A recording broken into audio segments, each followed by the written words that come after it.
I'm Carmen Felder, and I grew up in Loudoun County, which is in Leesburg, Virginia. Okay. And I am an only child, so I was spoiled with attention by my single mother, Helen Green, and I had a pretty stable home. I grew up in a Christian home, and I had a good life. I was very athletic. I wasn't really a scholar in high school.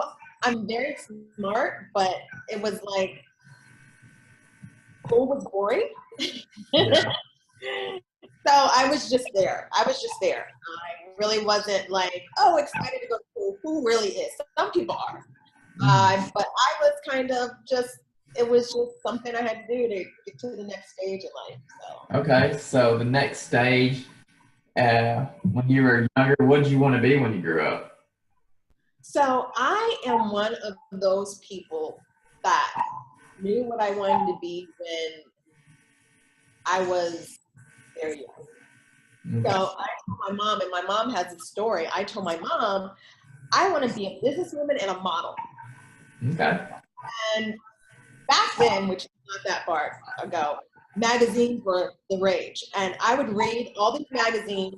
I didn't drink any soda. If I drink soda, it was only half soda, half water, because I wanted my skin to be flawless. And I put mayonnaise in my hair so it would be shiny and soft.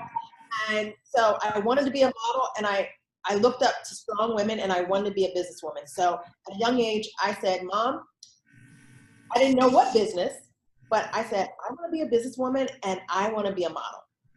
Okay. So you wanted to be a model, you wanted to be a businesswoman. Did you have any type of person close to you that you looked up to, or a mentor that kind of gave you guidance, or how'd you learn about how to become a businesswoman? Well, my family is very old school, where it was very traditional. You get a traditional job. I was the first person to go to college in my family. Okay.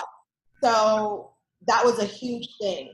But really, all my knowledge, of course, my mom was my mentor, but a lot of the knowledge that I got was through books.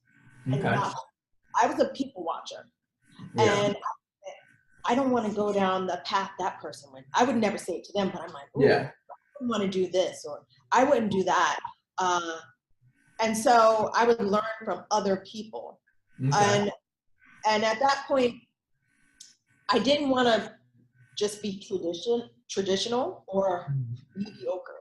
So I wanted to travel the world, and that's where the Air Force came in. Okay. I did all the branches, and I said, I want to be in the Air Force. How old were you when you entered the Air Force? I got in a little bit older. So I went into the Air Force about 22. So I went, a couple reasons why I went into the Air Force. And one of the reasons was because I wanted to go to college. Okay. I couldn't afford college, and my parents couldn't afford college. And scholarships weren't that available. You would get a scholarship for like $500. Right. And I didn't have any real mentorship in the education field. So I said, okay, I'll travel the world, and they promised me that I could go to college with them. So I knew the best way to be the best person I could be would be to travel and experience other countries, meet other people. And I took a little bit from every person.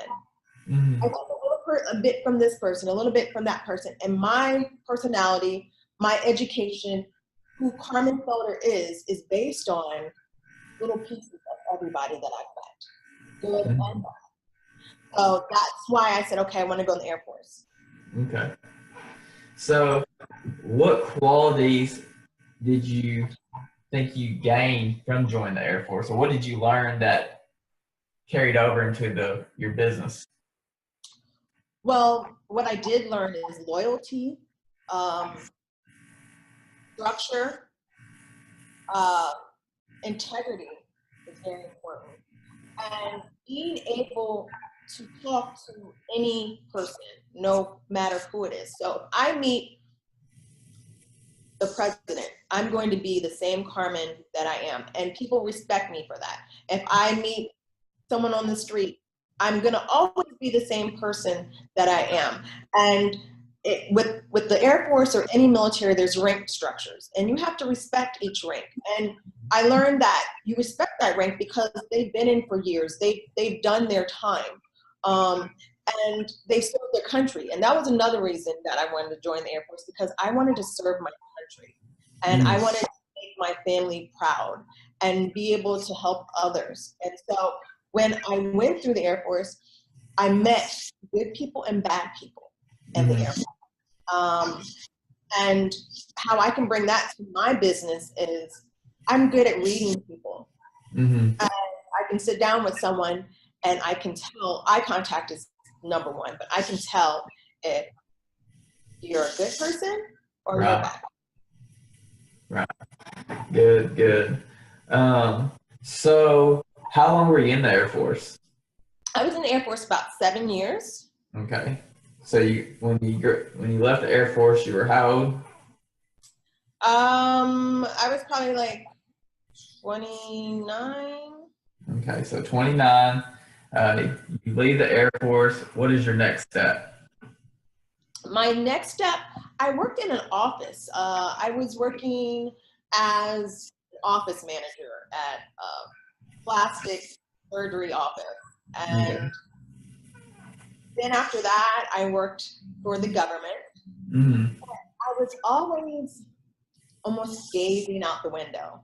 If you understand, like I always like, this isn't me. Right. Like coming into work and going to a cubicle and just doing what I need to do. I needed excitement. I needed a challenge. Most people don't like challenge, but in order to grow in life, you have to be challenged. If you are just mediocre, if you are just living and go to work and do the same thing, you are not growing. And in order to be successful, you have to be scared and you have to fail. Through every success story I have, I failed probably 100 times before I got there. You guys just see the good part, right? You just see, oh, Carmen made it. But you don't know how many nights I was like crazy and stressed, and you don't know how many times that it looks like it's perfect. I Google everything. So someone says, I want to do this. I said, okay, with a great face. And I think in my mind, oh my gosh, I don't know how to do that. You know, but I will Google it. I will research it. And the thing about it is being an entrepreneur or very successful, you have to have a toolbox, of great people that when those opportunities happen or someone gives you an opportunity and you don't know how to do it, you need to be able to pick up the phone and call someone. Definitely. Hey, I know you've done this before. Can you help me? And be okay with that. Don't be prideful where you sabotage your own success because you don't ask for help. I like that. That's really good. So you're in the corporate world and you decide to go out on your own as an entrepreneur. What was that feeling like? Were you excited? Were you nervous? What did you learn in that first year? Well, it was amazing because I was almost pushed into being an entrepreneur, really. Okay. I've always been good with events and management, and I could look at someone's business. I could look at someone and they say, I'm trying to do this. And I say, well, have you done this, this, and this? And they're like, no. I'm like, well, in order to be successful, just my opinion, you need to do this and this. And so one time my first client came to me and we were at the gym and he said, you're going to be my manager. And I said, I am? He says, yes, I want you to be my manager. Just through conversations. And I said, okay, I'll call you in 24 hours. Because I'm thinking, he's just kidding. Well, I called him and he said, I want you to be my manager. And I said, oh, okay. And then it was like a domino effect. He would tell someone else, hey, Carmen's my manager. You should talk to her. And they'd be like, really? And it was through also trust and loyalty. So I was honest with them. And when I came to them as a consultant, a business manager, a branding individual, I would say, I need you to work. I need you to have passion. If you don't have passion, I can't get you to the next level. Mm-hmm. So if I didn't see that passion in them, I would walk away. There have been clients that I will walk away from because my name and my brand is on the line. If they succeed or if they don't, it's going to come back to me. So if you're not passionate enough to be able to stay up all night, to be able to go to meeting after meeting, how am I going to help you? So my first client walked up to me and told me that I was going to be their manager. And I was like, okay. And I didn't have to do any, so far I haven't done any advertising or marketing for my firm, which unknown, unbelievable. It's a miracle. Thank you, God. But it's because people see my talent and they seek me out, which is amazing. Awesome. So can we be nosy and ask who your first client was? No, you can't ask that. Okay. But I think let's see, let me say this. Within 2 weeks, I had 11 clients. Okay. And my first main client was Santana Moss. Yes. And I was like, ooh. Yeah. So could you share how you built that relationship? How did that come to where you were his manager? Well, it's amazing. Going back to the gym. So this is a plug for the gym guys. You guys need to work out. Go to the gym. I'm at the gym again with the first client. And he tells Santana, I didn't know who Santana was. Okay, I love football, guys, but I didn't know who he was. I saw him at the gym. And so my first client says, hey, this is Carmen. Santana, hi, she's my manager. You should work. And Santana said, really? Okay. We exchanged numbers, and it's been bliss ever since. Wow. So, ladies and gentlemen, if you want to get in this business, you go to the gym. That's awesome. That's awesome. But I mean, you had to still bring results. So I mean, as you've gone, you said that you need to surround yourself with other people that can answer questions. How did you locate people that you could be mentors or be friends that you could come into contact with? Was it just reaching out, or how did you do that? Well, I have to tell you, one of my best secrets, I'm a quote person. I love quotes.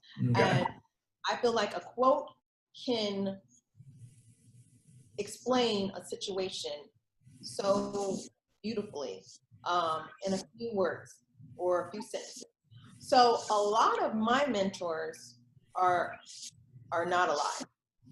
Okay. Like a Maya Angelou, a Martin Luther King. There are people that I will read their books, or I would watch their stories or listen to their videos, PD Jakes, and I will get messages from them. And they are my mentors. So if I go into a situation, I could listen to, or I could read a book about Martin Luther King, and I'll be like, well, Martin Luther King would do this. Or Maya Angelou says, her quote is, if someone shows you who they are, believe them. If someone tells you who they are, believe them. So if someone comes up to me and says, I'm not very good at my taxes. They're telling me who they are. So am I going to ask them a tax question? No, I'm not.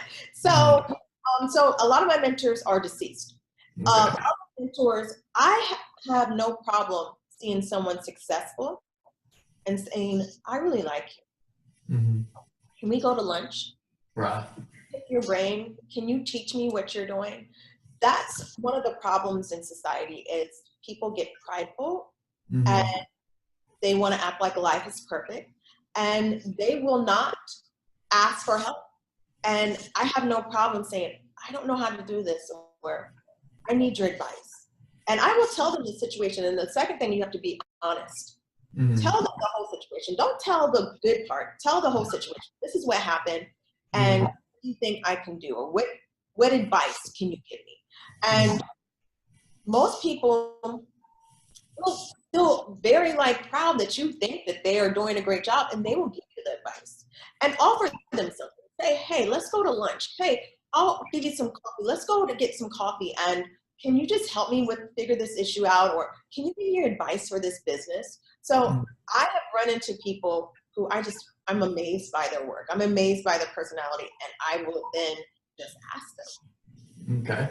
So I want to dig in a little deeper, because I meet a lot of students that they have this vague, broad vision that they want to be a manager, but they actually don't know what it entails. Like, what are the responsibilities? Like, what are let's just say it's Santana Moss. Like, what are your responsibilities as a manager for him? What do you provide of value to Santana Moss or any client? Well, as a manager, first of all, you have to know your subject. Okay. You know their pros and their cons, what they're good at, what they're not good at. Okay. And you have to know their brand. What do they want to showcase? For Santana, he's a family man and a great athlete. And with that being said, he loves riding the bike. Okay. So I will know that, and I'll be like, okay, this is who he is, and I'm going to go after this to help his brand. And because it's things that he already likes and loves, it makes it seamless and it makes it easy. So I will go to a bike company and say,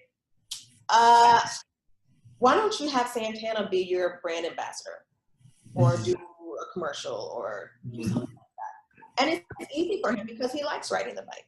I'm not going to go take him to do something. I'm not going to send something to him or go after something that doesn't make sense to his brand.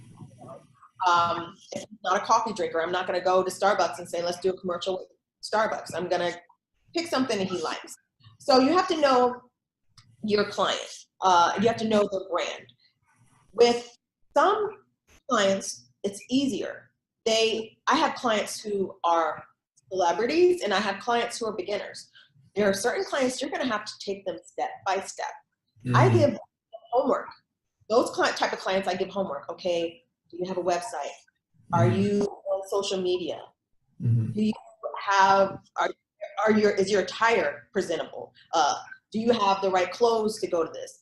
Are you getting cards when you're going? If someone's interested in you, make sure you connect with them, because you may need them, or you may want to work with them in the future. So you have to know your client, and there's going to be times that I'm on my laptop that I am literally up until 10 o'clock, 11 o'clock, 1 o'clock doing work. I want people to, when they wake up in the morning, to see my email. And it's gone. So there is no 8 hours. It's however long it takes to get the job done. And you want to also check in with that client. Just don't disappear. Yeah. So have give them feedback. Okay. So I know another struggle, just from talking to young entrepreneurs or somebody that's getting into a field that they haven't worked in before. How difficult was it for you in determining your price point? Like how you valued your time and what you could provide? Ooh, that's a good question. Price point and what was my worth? Was very hard at the beginning, because for this type of job, first of all, I went online and I looked up salaries and stuff. It's not very easy to find salary. And then I had to think about, for a celebrity versus someone starting from the bottom, so I struggled with price point, and I didn't have someone that was in my field to ask personally. So I did a lot of research. That was number one. I did a lot of research. And then I had to think, okay, as I became more successful, I had to elevate that price. So I based it off of my success rate, which it went up really quickly. I was blessed. I didn't have to take long. It didn't take me long to be successful. So I made it affordable for the beginners. And the more work that I put in, I would change for someone who is a celebrity, where I'm doing more. And then also make sure I've got a percentage if I did a great job off of it. Okay. Price point was hard, but you do have to know your worth, and you have to be able to confidently say, this is what it costs to have a meeting. So I got to the point at first, a consultation is free, it's free. And I would go and have a meeting with someone for 2 hours. And maybe walk away and decide we don't want to work together. So I was like, okay, my time is worth, money. Now I have it where a consultation or conversation, it costs, because time is money.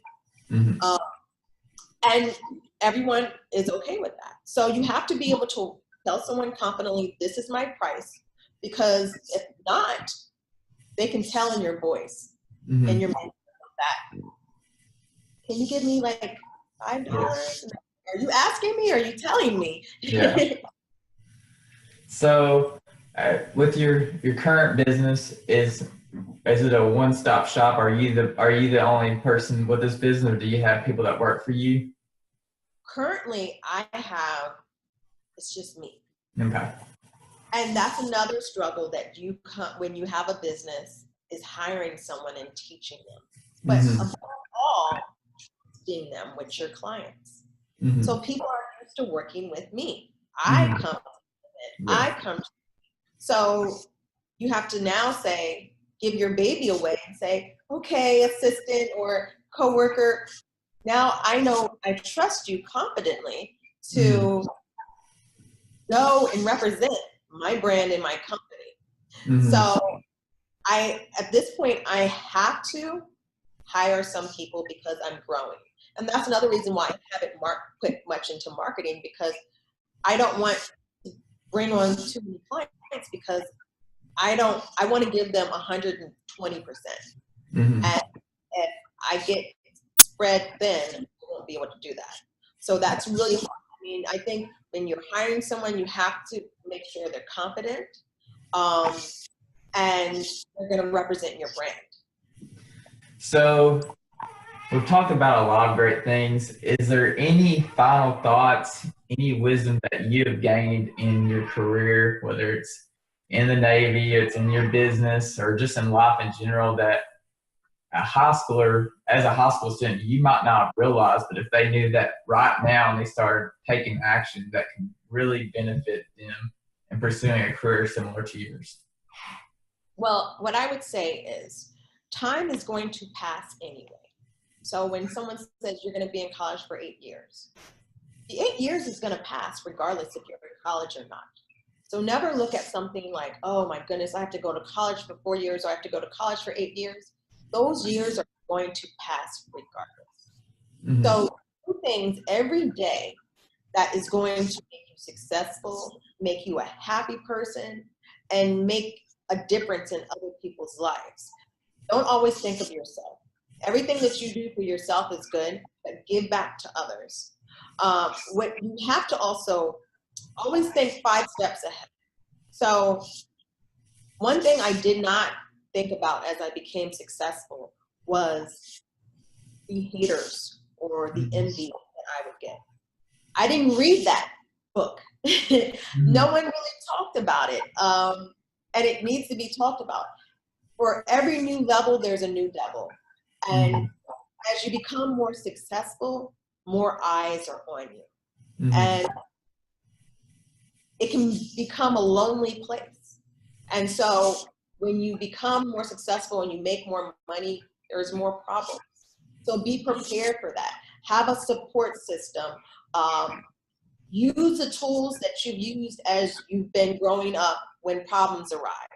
Have that person to talk to, and never respond with emotions. Everybody responds, a lot of people respond with emotions, and that can get you in trouble. We should know that. A lot of our politicians sometimes tweet things and text things, and it gets them in trouble. So if you have an issue with a coworker, a student, a friend, take 24 to 48 hours to reflect on what the issue is, and don't do anything that would burn a bridge, because you may run into that person again. That person may need your reference. That person may, the person you're going to interview is going to be at the interview you're going to tomorrow. So always be a good person and walk away from any situation proud of how you dealt with it. Also, nothing is impossible. Revenge is for the weak. The best revenge that you can get is to be successful, powerful, and smiling even when you want to cry or be sad. So for all the haters that you have, smile, wave, say hello. So the revenge is for the weak. That's very important.